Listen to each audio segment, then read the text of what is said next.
कहानी की शुरुआत में ही हम कहानी के मेन कैरेक्टर एसन को देखते हैं। वो पेरिस के लूवर म्यूजियम में अस्थायी तौर पर क्लीनर की नौकरी करता है। दिन में जब सारे लोग घूम फिर कर चले जाते हैं, तब रात में वो म्यूजियम साफ करने आता है। इस वजह से उसे म्यूजियम में रखी कीमती एंटीक चीजों को बहुत करीब से देखने का मौका मिलता है। बाकी दिनों की तरह आज भी म्यूजियम साफ करते वक्त उसकी नजर एक मोतियों से जड़े नेकलेस पर टिक जाती है। तभी पास से एक सहकर्मी कहता है, ये रानी का नेकलेस है, अगले हफ्ते इसे नीलामी में रखा जाएगा। उस नेकलेस की कीमत इतनी ज्यादा होती है कि वो लोग 1000 साल की सैलरी देकर भी उसे खरीद नहीं सके। खैर, समय कम होने की वजह से एसन वापस अपने काम में लग जाता है। अगले दिन वो अपनी पत्नी क्लेयर से मिलता है और बेटे के भरण पोषण के लिए कुछ पैसे देता है। दरअसल किसी वजह से एसन और उसकी पत्नी अलग रहते हैं। एसन क्लेयर से कहता है कि वो अपने बेटे से मिलना चाहता है। तब क्लेयर बताती है कि वो शनिवार को रात 8 बजे बेटे से मिल सकता है। बेटे से मिलने की इजाजत मिलने पर एसन काफी खुश हो जाता है। इसके बाद वो एक फ्लैट में विंसेंट नाम के आदमी से मिलने जाता है। एसन ने उससे कुछ पैसे उधार लिए थे, लेकिन समय पर वापस न कर पाने की वजह से जैसे ही विंसेंट उसे देखता है, वो एसन को मारना शुरू कर देता है। वो एसन को बिल्डिंग से नीचे फेंक देने की भी धमकी देता है। तभी एसन उसे एक प्रपोजल देता है और कहता है कि उसके पास एक ऐसा आइडिया है जिससे वो लोग करोड़ों रुपए कमा सकते हैं। ये सुनकर विंसेंट और उसके लोग थोड़ा नरम पड़ जाते हैं। फिर एसन उन्हें बताता है कि जिस म्यूजियम में वो काम करता है, वहाँ रानी मारिया का एक बेहद कीमती नेकलेस रखा हुआ है, जिसे अगले शुक्रवार नीलामी में रखा जाएगा। लेकिन वो लोग उस नेकलेस को नीलामी से पहले ही चुरा लेंगे। एसन उन्हें प्रैक्टिकली समझाता है कि पूरे म्यूजियम में सीसीटीवी कैमरे लगे हुए हैं, लेकिन क्लीनिंग स्टाफ के लॉकर रूम में कोई कैमरा नहीं है। म्यूजियम में उनके आने जाने का रास्ता भी अलग होता है। इसके अलावा जो ऊंचे पद के लोग होते हैं, वो एसन जैसे क्लीनर्स पर ज्यादा ध्यान नहीं देते। इसी वजह से एसन विंसेंट, केविन और रूडी को क्लीनर बनाकर म्यूजियम के अंदर एंट्री दिलवाएगा। प्लान के मुताबिक विंसेंट और केविन सबसे पहले गार्ड्स को मारकर उनका भेस बदल लेंगे, जबकि रूडी अंदर जाकर कंट्रोल रूम के सारे कैमरे बंद कर देगा। जैसे ही कंट्रोल रूम के कैमरे बंद होंगे, पुलिस के पास अलर्ट चला जाएगा और पुलिस 7 मिनट के अंदर वहां पहुंच जाएगी। इसलिए उन्हें भी इन 7 मिनटों के अंदर ही अपना काम पूरा करके भागना होगा। इसी वजह से बाहर एक गाड़ी भी तैयार रखी जाएगी ताकि वो लोग आसानी से फरार हो सकें।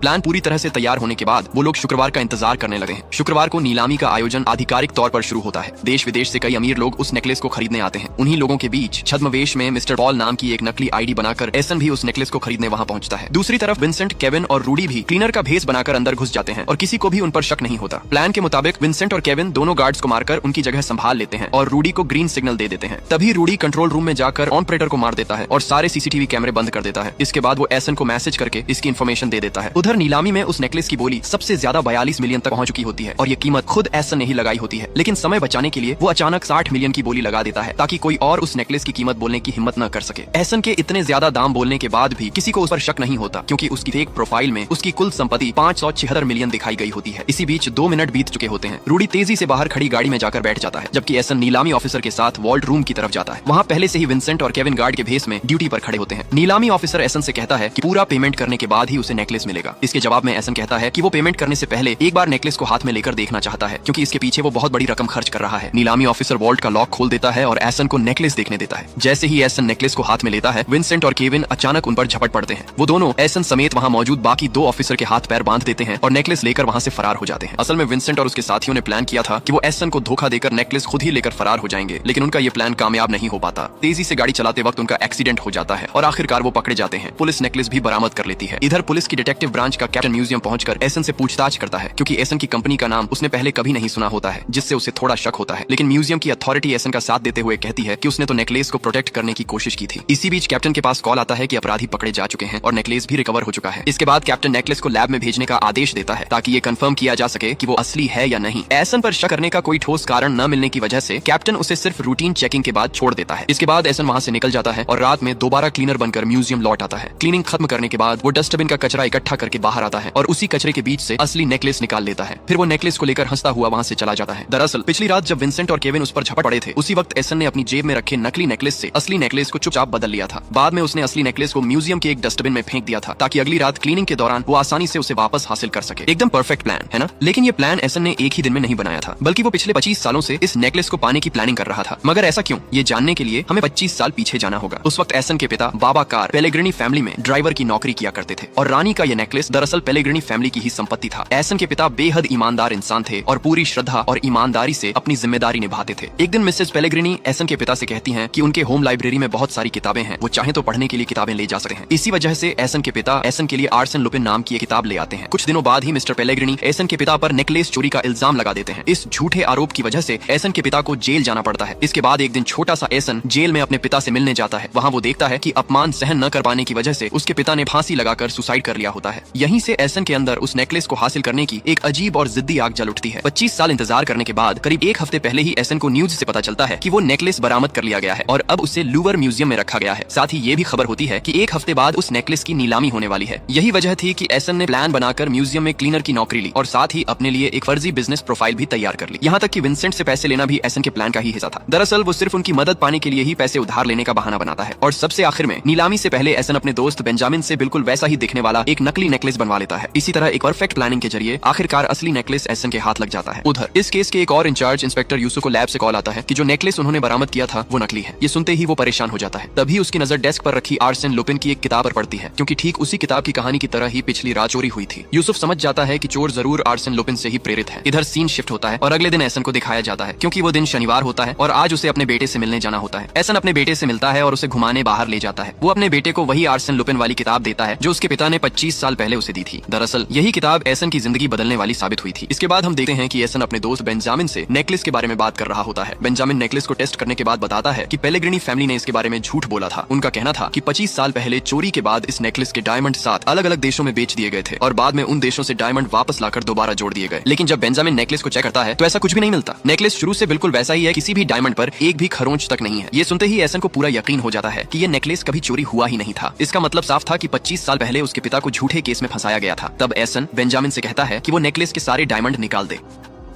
इसके बाद एसन मिसेस पेलेग्रिनी को मिलने के लिए एक चिट्ठी भेजता है। उस चिट्ठी के साथ वो सबूत के तौर पर एक डायमंड भी भेज देता है। चिट्ठी में मिलने की लोकेशन, डेट और टाइम सब कुछ लिखा होता है। उसी के मुताबिक मिसेस पेलेग्रिनी उससे मिलने पहुंचती है। एसन पिज्जा डिलीवरी बॉय के भेस में मिसेस पेलेग्रिनी से मिलता है और उससे पूछता है कि उसने उसके पिता को नेकलेस चोरी के आरोप में क्यों फंसाया था। लेकिन मिसेस पेलेग्रिनी पुलिस प्रोटेक्शन के साथ आई होती है। उसने अपने कपड़ों में एक स्पाई कैमरा और सुनने की मशीन भी लगा रखी होती है। एसन ये बात समझ जाता है और तुरंत हाथ से उस स्पाई कैमरे को ढक देता है। तब मिसेस पेलेग्रिनी एसन को पैसों के बदले मामला रफा दफा करने की पेशकश करती है, लेकिन एसन इससे साफ इनकार कर देता है। वो अपने पिता की इज्जत वापस पाना चाहता है, न कि पैसा। इधर जैसे ही स्पाई कैमरा बंद होता है, छद्मवेश में मौजूद पुलिस ऑफिसर्स उनकी तरफ बढ़ने लगते हैं। एसन हालात को भांप जाता है और तुरंत अपनी साइकिल उठाकर भागने लगता है। पुलिस भी उसके पीछे दौड़ पड़ती है, लेकिन तभी वहाँ कई और पिज्जा डिलीवरी बॉय आ जाते हैं, जिससे पुलिस कंफ्यूज हो जाती है। शक के आधार पर वो एक गलत डिलीवरी बॉय को पकड़ लेते हैं और उसी मौके का फायदा उठाकर एसन कपड़े बदलकर आराम से वहाँ से निकल जाता है। असल में मिसेस पेलेग्रिनी से मिलने से पहले एसन ने यहाँ की लोकेशन का इस्तेमाल करके ये सारे पिज्जा ऑन ऑर्डर करवा दिए थे ताकि उसे भागने का मौका मिल सके। खैर एसन घर लौटता है और अपने पिता की मृत्यु से पहले जेल से लिखी गई एक चिट्ठी निकालता है। चिट्ठी की आखिरी लाइन में उसके पिता लिखते हैं कि सच तो लाइब्रेरी में मिलेगा, लेकिन उनके पिता ने लाइब्रेरी शब्द को जानबूझकर गलत लिखा था, क्योंकि उन्हें स्पेलिंग के मामले में बहुत सेंसिटिव होना। एसन इसे समझ जाता है कि ये कोई कोड लैंग्वेज है। वो पूरी रात विश्लेषण करता है और एक नाम निकालता है ईटीएन कॉमेट। ये आदमी पहले किसी लाइब्रेरी में काम करता था और जेल में उसके पिता के पास बैठा था। अब भी वो आदमी जेल में है, शायद उसके पिता के बारे में कुछ जानता हो, इसलिए एसन उससे मिलना चाहता है। लेकिन आदमी बीमार होने की वजह से मिलने का मौका नहीं मिलता। फिर भी एसन पीछे नहीं हटता और खुद जेल में जाने का फैसला करता है। दरअसल हाल ही में एसन का ममातो भाई किसी केस में जेल गया था और वो देखने में बिल्कुल उसके जेम्स भाई जैसा था। एसन उसी का भेस बनाकर जेल के अंदर जाता है और उसके ममातो भाई की जगह वह बाहर निकलता है। जेल के अंदर पहुंचकर एसन कोमेट के सेल में जाता है, लेकिन वहां जाकर पता चलता है कि कोमेट वहां नहीं है, बल्कि उसे जेल के हॉस्पिटल में भर्ती कराया गया है। तब एसन चालाकी से जेल के 2 कैदियों के बीच झगड़ा करवा देता है। वो कैदी एसन के पेट में ब्रश घुसा देते हैं, जिसकी वजह से एसन को भी तुरंत हॉस्पिटल में भर्ती कर लिया जाता है। यही मौका देकर एसन कोमेट से मिलता है और उसे अपनी पहचान बताता है। कोमेट उसे बताता है कि एसन के पिता ने उसके पास एक किताब रखी थी और कहा था कि अगर कोई आदमी उसकी तलाश में यहाँ आए तो उसे वो किताब दे देना और कहना कि सारे जवाब इसी किताब के अंदर है। उसी रात एसन गार्ड्स को रिश्वत देकर दोबारा कोमेट के सेल में जाता है और वहाँ आर्सेन लुपिन सीरीज की एक और किताब ढूंढ निकालता है। अपने सेल में लौटकर जब एसन किताब खोलता है तो देखता है कि उसके पिता ने चाय से किताब के कुछ शब्दों को मार कर रखा था। एसन उन शब्दों को जोड़ता है और तब उसे असली मैसेज समझ में आता है। उसके पिता कहना चाहते थे, मैं निर्दोष हूँ, एनी पेलेग्रिनी ने मुझे फंसाया है। ये सच्चाई जानने के बाद एसन के दिल में एनी पेलेग्रिनी के लिए गुस्सा और नफरत भर जाती है, लेकिन बदला लेने के लिए सबसे पहले उसे जेल से बाहर निकलना जरूरी होता है। इसके लिए वो एक खतरनाक प्लान बनाता है। आर्सेन लुपिन के तरीके पर चलते हुए वो अपने गले में फांसी लगाकर सुसाइड का नाटक करता है। सबको लगा है कि एसन मर चुका है। इसके बाद एम्बुलेंस में उसकी लाश को पोस्टमार्टम के लिए ले जाया जा रहा होता है, लेकिन रास्ते में ही एसन होश में आ जाता है, एम्बुलेंस से उतरता है और वहाँ से भाग निकलता है। इसके बाद एसन एनी पेलेग्रिनी यानी मिसेस पेलेग्रिनी से मिलता है और सीधे उससे सवाल करता है। एनी बताती है कि उसे कहा गया था कि वो बाबा कार यानी एसन के पिता को कंफ्यूजन पेपर पर साइन करने दे, ताकि कुछ दिनों बाद बाबा कार को जेल से बाहर निकालने का प्लान बनाया जा सके। इसीलिए एनी ने जेल में बाबा कार से मुलाकात कर उसे कन्फेशन पेपर पर साइन करवा दिया, लेकिन उसे इस बात का पता नहीं था कि उसके और बाबा कार के साथ धोखा किया जाएगा। एनी एसन को उस पुलिस ऑफिसर का नाम भी बताती है जिसने उस समय बाबा कार का केस जांचा था, गैब्रियल। यही ऑफिसर असल में बाबा कार की मौत के पीछे जिम्मेदार था। एसन घर लौटकर गैब्रियल के बारे में रिसर्च करता है और पता चलता है कि अब गैब्रियल को प्रमोशन मिल चुका है और वह पुलिस कमिश्नर बन गया है। इसके बाद हम कमिश्नर गैब्रियल को देखते हैं कि वह अपने फैमिली के साथ खुशहाल जीवन जी रहा है और अपनी पत्नी के साथ उसका बहुत मधुर रिश्ता है। दूसरी तरफ एसन को देखा जाता है कि वह गैब्रियल की हर एक्टिविटी पर सीसीटीवी कैमरे के जरिए नजर रख रहा है। दरअसल एसन ने किसी समय गैब्रियल के घर में सीक्रेट कैमरा लगवा दिया था जिसके बारे में गैब्रियल को बिल्कुल पता नहीं है। इस बीच गैब्रियल ऑफिस में काम कर रहा होता है। एसन आईटी टेक्नीशियन के भेस में उसके पास जाता है और कहता है कि वह आईटी डिपार्टमेंट से कंप्यूटर चेकिंग के लिए आया है। कंप्यूटर चेक करने पर एसन को वहाँ एक वीडियो मिल जाता है। ये सुनकर गैब्रियल काफी गुस्से में आ जाता है, लेकिन एसन बिल्कुल शांत होकर कहता है कि वह अब तुरंत वीडियो डिलीट कर दे, नहीं तो उसे ऑफिशियल रिपोर्ट करने पर मजबूर होना पड़ेगा। ये सुनकर गैब्रियल और गुस्से में कंप्यूटर लैब की तरफ जाने लगता है। तभी एसन उसे एक खाली कमरे में ले जाकर अज्ञान करने वाली इंजेक्शन दे देता है। एसन गैब्रियल के मोबाइल की सिम निकालकर तोड़ देता है और उसे एक बड़े बॉक्स में डाल देता है। इसके बाद एसन बॉक्स को बाहर लेकर गाड़ी में रखता है और गैब्रियल का किडनैप कर ले जाता है। जब गैब्रियल होश में आता है तो वह देखता है कि उसे एक कुर्सी पर हाथ पांव बंधे हुए रखा गया है। एसन सीधे उसके सामने नहीं आता बल्कि पास वाले कमरे से एक डिवाइस के जरिए अपनी आवाज बदलकर गैब्रियल से बात करता है। एसन स्क्रीन पर अपने पिता बाबा कार की कुछ फोटो दिखाकर गैब्रियल से पूछता है कि क्या वह उन्हें पहचानता है। गैब्रियल बाबा कार को देखकर पहचान जाता है। तभी 25 साल पहले का एक फ्लैशबैक दिखाया जाता है। गैब्रियल बाबा कार को गिरफ्तार करने के बाद मिस्टर पेलेग्रिनी से मिलता है। गैब्रियल मिस्टर पेलेग्रिनी को बताता है कि बाबा कार का कोई क्रिमिनल बैकग्राउंड नहीं है, वह एक ईमानदार और मददगार इंसान था। उसे ऐसा बिल्कुल भी नहीं लगता कि बाबा कार ने नेकलेस चोरी किया था। गैब्रियल मिस्टर पेलेग्रिनी की तरफ शक की नोक मारते हुए कहता है कि आपने कुछ दिन पहले ही उस नेकलेस का इंश्योरेंस बढ़ाया था, तो अगर वो चोरी होता है तो आपका ही फायदा होगा। इसके बाद गैब्रियल सच पता करने की बात कहकर वहाँ से चला जाता है। सीन फिर वर्तमान में लौटा है। एसन स्क्रीन पर अपने पिता के इन्वेस्टिगेशन और कन्फेशन रिपोर्ट्स दिखाता है जिन सभी पर गैब्रियल के साइन थे। एसन उससे सवाल करता है कि उसने उसके पिता को झूठे केस में क्यों फंसाया जबकि उसने कोई नेकलेस चोरी का सबूत नहीं पाया था। तो आखिर किस आधार पर उसके पिता को सजा दी गई और क्यों उसे सजा कम करने के बहाने कन्फेशन लेने को मजबूर किया गया। गैब्रियल जब कोई जवाब देने से बचता है तब एसन उसे उसके बैंक डिटेल्स और भ्रष्टाचार के कुछ सबूत दिखाता है। फिर एसन उसे ब्लैकमेल करता है और कहता है कि अगर उसने सच नहीं माना तो वह ये सब सबूत उसकी पत्नी को भेज देगा। दरअसल गैब्रियल की पत्नी उसे एक आदर्श, ईमानदार और निष्ठावान इंसान के रूप में जानती थी और यही कारण था कि एसन इस रास्ते का इस्तेमाल करता है। लेकिन अगर गैब्रियल एसन की बात पर ध्यान नहीं देता तो एसन सचमुच उसकी पत्नी को फोन कर देता है। अपनी पत्नी की बात सुनकर गैब्रियल काफी घबरा जाता है और स्वीकार करता है कि उसने असल में यह काम रिश्वत के बदले किया था। हालांकि उसने ये अपनी विलासिता के लिए नहीं किया था बल्कि अपने बच्चों के भविष्य को सुरक्षित करने के लिए मजबूर होकर किया था।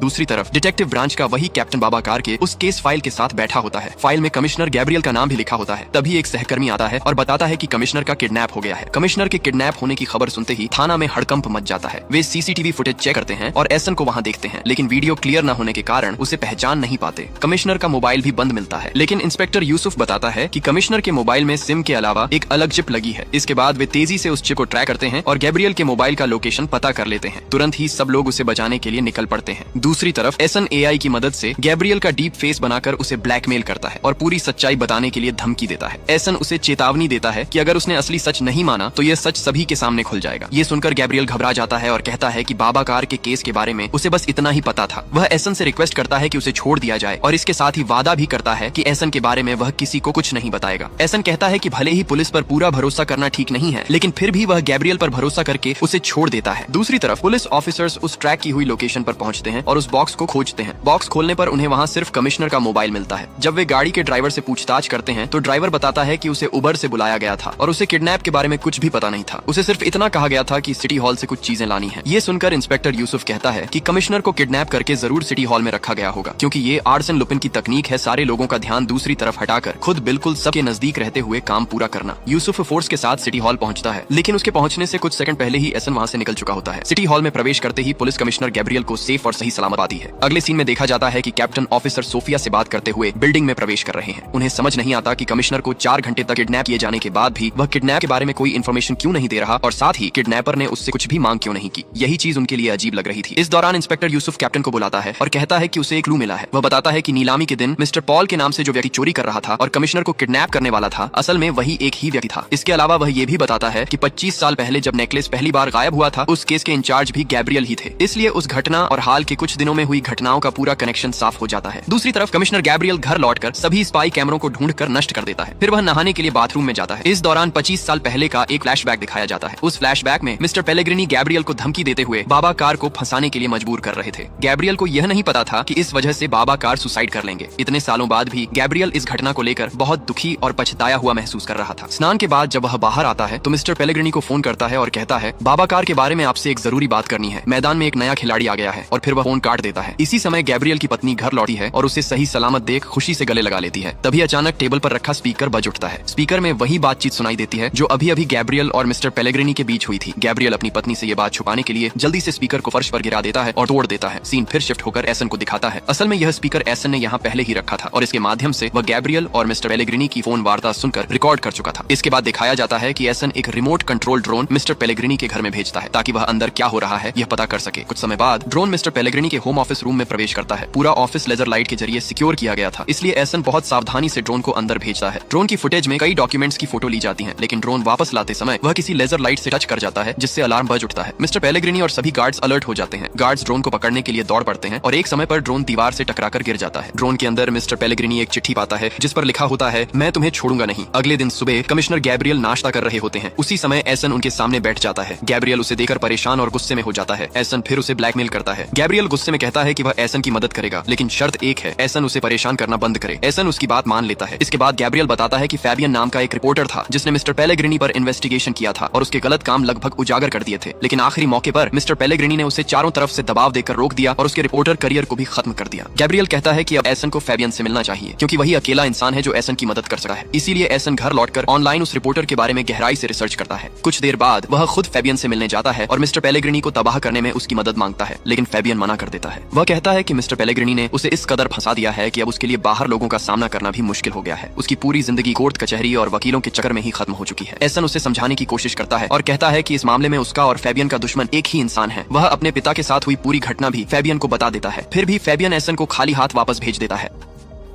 अगले दिन जब एसन अपना काम खत्म करके घर लौट रहा होता है तभी फैबियन खुद उसके सामने आकर खड़ा हो जाता है। फैबियन कहता है कि मिस्टर पेलेग्रिनी ने उसकी जिंदगी की सबसे कीमती चीज छीन ली है, उसका करियर। अब उसके पास खोने के लिए कुछ भी नहीं बचा। यही वजह है कि वह अब एसन की मदद करने के लिए तैयार है। इसके बाद फैबियन एसन को अपने घर ले जाता है और दोनों मिलकर मिस्टर पेलेग्रिनी से बदला लेने की प्लानिंग शुरू करते हैं। एसन कहता है कि उसे ऐसा ठोस सबूत चाहिए जिससे वह मिस्टर पेलेग्रिनी की पूरी दुनिया हिला सके। इस पर फैबियन जवाब देता है, मेरे पास बिल्कुल ऐसा ही एक सबूत है। इसी बीच पुलिस ब्यूरो में दिखाया जाता है कि कमिश्नर के किडनैप के दिन का सीसीटीवी फुटेज और एसन की फोटो लेकर वे सॉफ्टवेयर के जरिए उसका स्केच बनाने की कोशिश कर रहे हैं। सॉफ्टवेयर में एसन के 4 अलग अलग चेहरे का एनालिसिस हो रहा था। दूसरी तरफ फैबियन एसन को ऑब्जेक्टर पत्रिका के ऑफिस के सामने ले जाता है जहां फैबियन पहले रिपोर्टर के तौर पर काम करता था। फैबियन बताता है कि तीसरी मंजिल के आखिरी कमरे में एक स्टोरेज रूम है। वहां एक बॉक्स रखा है जिस पर लिखा है स्पोर्ट्स 1980। बॉक्स के अंदर एक हरा वीडियो कैसेट है। फैबियन खुद इस ऑफिस में नहीं जा सका क्योंकि उसे वहां प्रवेश से रोक दिया गया है, इसलिए एसन को ही यह काम करना होगा। एसन जैसे ही अंदर प्रवेश करता है फैबियन गार्ड को एक झूठी कॉल करता है और कहता है कि वह इन्वेस्टिगेशन डिपार्टमेंट की नताली बोल रही है। वह गार्ड को बताती है कि एक इन्फॉर्मर अभी एक इंपॉर्टेंट फाइल लेकर आएगा, उसे सीधे तीसरी मंजिल में उसके ऑफिस रूम में दे देना। गार्ड फैबियन की बात पर विश्वास करता है और एसन को ऑफिस में प्रवेश करने देता है। एसन आसानी से वीडियो कैसेट ढूंढकर वापस आ जाता है। जब एसन घर लौटकर वीडियो कैसेट चलाता है तो फैबियन बताता है कि 1996 में मलेशिया के कुआलालंपुर में एक टेररिस्ट अटैक हुआ था जिसमें 11 लोग मारे गए थे। इनमें से 8 लोग फ्रेंच नागरिक थे। इस हमले का कारण प्रतिशोध था क्योंकि एक दलाल हथियार व्यवसायियों को धोखा दे रहा था और वह दलाल कोई और नहीं बल्कि मिस्टर पेलेग्रिनी था। वीडियो कैसेट में देखा जा सकता है कि पेलेग्रिनी हथियार व्यवसायियों के साथ डील करता है। फैबियन की समझ से पता चलता है कि उसने नेकलेस चोरी का झूठा मामला बनाकर और उसके इंश्योरेंस के पैसे का इस्तेमाल करके ये हथियार व्यापार किया। वीडियो से यह भी स्पष्ट होता है कि पेलेग्रिनी द्वारा बेचे गए हथियारों से कुआलालंपुर में फ्रांस की एम्बेसी को उड़ाया गया। लेकिन एसन पूरा वीडियो नहीं अपलोड करता, सिर्फ वीडियो का एक स्क्रीनशॉट लेकर वह उसे फैलाता है ताकि पेलेग्रिनी डर जाए। स्क्रीनशॉट जल्दी ही वायरल हो जाता है और मिस्टर पेलेग्रिनी की बेटी जूलियट तक पहुंच जाता है। जूलियट जब यह अपने पिता को दिखाती है तो पेलेग्रिनी सब कुछ नकार देता है और कहता है कि यह विपक्षी दल की साजिश है और कोई उसे फंसाने की कोशिश कर रहा है। लेकिन मामला यहीं खत्म नहीं होता। जल्दी ही मीडिया में भी इस खबर को लेकर हलचल मच जाती है। पेलेग्रिनी मीडिया से भी यही बात कहता है और धमकी के अंदाज में कहता है कि जो भी उसके नाम पर बदनामी फैलाने की कोशिश कर रहा है उसे प्रमाण के साथ उसके पास आना चाहिए। इसी दौरान रिपोर्टर्स की भीड़ में से फैबियन माइक्रोफोन लेकर आगे बढ़ता है और मिस्टर पेलेग्रिनी से सवाल करता है, क्या आपके हाथ अब भी उस टेररिस्ट अटैक में मारे गए लोगों के खून से लाल हैं? मिस्टर पेलेग्रिनी गुस्से भरी नजरों से कुछ देर फैबियन की तरफ देखता है लेकिन कोई जवाब दिए बिना वहां से चला जाता है। टीवी पर एसन भी ये इंटरव्यू देख रहा था। एसन इस कृत्य को देखकर थोड़ा विचलित हो जाता है और सोचता है कि फैबियन ने ऐसा करके खुद अपना खतरा क्यों बुला लिया। लेकिन फैबियन को पेलेग्रिनी के सामने खड़े होने में एक भीतर से संतोष और शक्ति महसूस होती है। इसके बाद फैबियन वहां से निकलता है और उसे ध्यान होता है कि पेलेग्रिनी का एक आदमी उसका पीछा कर रहा है, इसलिए वह रास्ता बदलते हुए और सावधानी से घर लौटा है। घर पहुंचते ही एसन पहले से मौजूद होता है। वह फैबियन को फूल देकर बधाई देता है और मदद करने के लिए धन्यवाद कहता है। दोनों मिलकर पूरी वीडियो को पब्लिश करने का प्लान बनाते हैं। इसके बाद एसन अपने काम पर लौट जाता है। अगले सीन में दिखाया जाता है कि कैप्टन यूसुफ और सोफिया कमिश्नर गैब्रियल के सामने बैठे हैं। वे एसन के बनाए गए स्केच दिखाते हैं। इनमें एसन का भी स्केच शामिल है, लेकिन गैब्रियल जोर देकर कहता है कि इन सब में से किसी ने उसे किडनैप नहीं किया। यूसुफ इसे मानने को तैयार नहीं होता और जोर देकर कहता है कि नेकलेस चोरी और गैब्रियल के किडनैप के पीछे वही व्यक्ति है। ये सुनकर गैब्रियल थोड़े गुस्से में आ जाते हैं हैं और कहते हैं कि ये दोनों केस एक साथ मत जोड़ो, वे सिर्फ नेकलेस खोजने पर फोकस करें, वरना वह ये केस किसी और को ट्रांसफर कर देंगे। कप्तान तब रिक्वेस्ट करता है और गैब्रियल कप्तान और सोफिया को इस केस में बनाए रखते हैं, लेकिन यूसुफ को इस केस से हटा दिया जाता है क्योंकि वह केस को बहुत तेजी से सुलझा रहा था। पकड़े जाने के डर से कमिश्नर उसे इस केस से बाहर रखने का निर्देश देते हैं। इसी बीच एसन मेकअप करके अपना चेहरा बदलता है और एक टीवी चैनल के टॉक शो में जाता है। उसका उद्देश्य था कि पेलेग्रिनी का वीडियो पूरे देश को लाइव दिखाया जाए, लेकिन वीडियो चालू होने से पहले ही पेलेग्रिनी के लोग वीडियो के असली हिस्सों को काट देते हैं। अब एसन ही उल्टे रूप में विलन की तरह दिखाई देता है और सार्वजनिक रूप से पेलेग्रिनी को फंसाया जा रहा था। एसन सारी स्थिति समझकर टीवी ऑफिस से भागने लगा है, लेकिन पेलेग्रिनी के लोग उस पर हमला कर देते हैं। इसके बावजूद एसन सभी को मारकर वहाँ से निकलने में सफल होता है। इस दौरान जूलियट अपने पिता को फोन करती है और कहती है कि वह शक करने के लिए सॉरी है। साथ ही वह बताती है कि जो इंटरव्यू में आया था वह शायद एसन ही था, जो उनके ड्राइवर बाबाकार का बेटा है। उसने एसन को नेकलेस की नीलामी के दिन भी देखा था। यह सुनकर पेलेग्रिनी सतर्क हो जाता है और अपने दुश्मन की पहचान के बारे में निश्चित हो जाता है। इसी बीच टीवी पर टॉक शो की घटना देखकर फैबियन आगबूला हो जाता है। तभी किसी ने उसके दरवाजे पर खटखटाया। फैबियन खतरा भांपते हुए दरवाजा खोल देता है और वहाँ एसन के लिए कुछ लिखकर छोड़ता है। तभी पेलेग्रिनी का गुंडा लियोनार्डो आता है, फैबियन का गला दबाता है और एसन के बारे में पूछता है। फैबियन कुछ नहीं बताता। लियोनार्डो क्रोधित होकर फैबियन को मार देता है और उसके गले में फांसी डालकर उसे लटका देता है। कुछ देर बाद एसन फैबियन के घर पहुंचता है और उसकी लटकी हुई लाश देखकर स्तब्ध रह जाता है। उसकी नजर टेबल पर रखी किताब पर पड़ती है। एसन किताब और फैबियन के कुत्ते को लेकर बाहर आता है। बाहर आकर जब वह किताब खोलता है तो पाता है कि फैबियन ने लिखा था, यह लड़ाई हमारे अस्तित्व की लड़ाई है, इसलिए एसन तुम इस लड़ाई को मत रोकना। इसके बाद दिखाया जाता है कि इंस्पेक्टर यूसुफ टॉक शो में आए व्यक्ति के साथ स्केच की तुलना करता है और वह स्केच असल में एसन का ही था। फैबियन की मृत्यु के बाद उसका कुत्ता बहुत उदास हो गया। एसन भी खुद को दोषी महसूस कर रहा था और सोच रहा था कि अगर उसने फैबियन को इस सब में नहीं घसीटा होता तो उसे इस तरह मरना नहीं पड़ता। एसन का दोस्त बेंजामिन उसे सलाह देता है कि ऐसे विचारों को अपने दिमाग से निकाल दें। साथ ही वह कहता है कि कल एसन के बेटे का जन्मदिन है, इसलिए फैमिली के साथ समय बिताने की प्लान बनानी चाहिए।